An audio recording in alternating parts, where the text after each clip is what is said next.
جدي كولر قرر ان هو يعمل حاجه جديده النهارده في تصدر النادي الاهلي لمجموعته. من 2019 تقريبا الاهلي ما تصدرش المجموعات، فقال لك يلا نضرب رقم ونجيب بتاعه 2019. من وعده والنبي يا ريس. من قبل ما احمد نبيل كوكا تقريبا يتولد واحنا دايما بنخسر مباراه في دوري المجموعات او كلام من ده، قال لك يلا كمان ادي رقم تاني ونبوظ كل الحسابات ومفيش اي هزيمه في دوري المجموعات ونتصدر ويبقى مزاجنا حلو ويبقى اقل المجهود.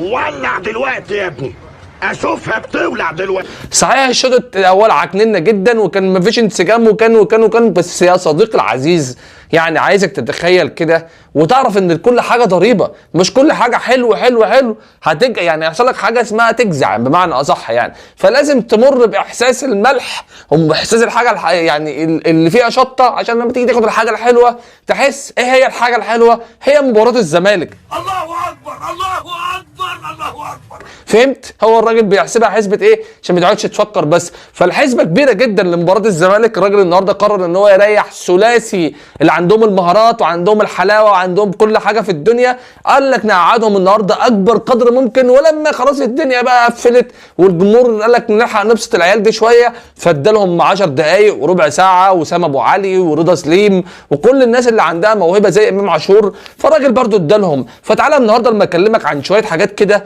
واقول لك ايه هو تشكيل الزمالك، هقول لك النهارده تشكيل الزمالك بالنص يا صديقي العزيز، واقول لك النهارده حاجات وارقام تعرفها عن النادي الاهلي واطمنك على بعض اللعيبه. فتعالوا بينا نحتفل مع بعض كده، بس انت حضرتك قبل ما تحتفل كده هل هتخبط سبسكرايب؟ هل هتشترك في القناه؟ هل هتعمل لايك على الفيديو ده؟ كل الحاجات دي متوقفه، لو عملتهم الثلاثه فاكيد هيبقى مزاجك حلو في مباراه الزمالك في السوبر المصري الكبير اللي هيتقام في دوله السعوديه، فان شاء الله يكون مباراه حلوه ومباراه كبيره. فيلا بينا نبدا. الاهلي النهارده